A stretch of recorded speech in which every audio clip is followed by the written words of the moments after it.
If we think that we will be able to live in a world where temperature would have increased by more than 2 degrees, we just fool ourselves.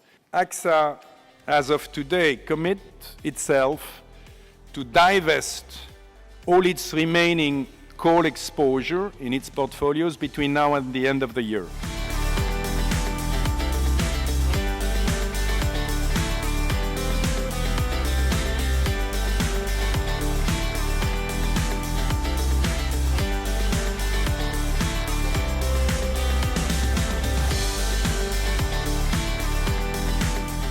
Depuis 2015, le désinvestissement a connu une dynamique très puissante. Rendez-vous compte, 8 000 milliards de dollars d'actifs ont été désinvestis par 1000 investisseurs des entreprises les plus carbonées.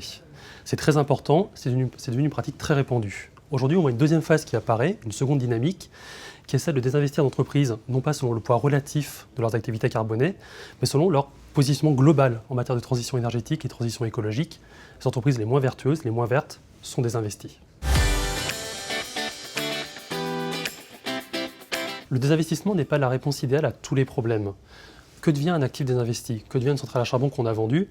Elle est rachetée par un autre acteur qui va la faire tourner éventuellement à fond, avec des pratiques moins disantes sur un point de vue social ou d'un point de vue environnemental. Du coup, certains pensent qu'il vaut mieux dialoguer avec les entreprises controversées pour amener dans leurs activités les plus polluantes les meilleures vertus, les meilleures pratiques.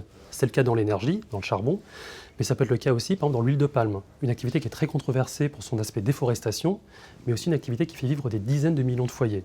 Aussi, c'est important d'amener les entreprises qui ont cette activité à avoir les meilleures pratiques possibles.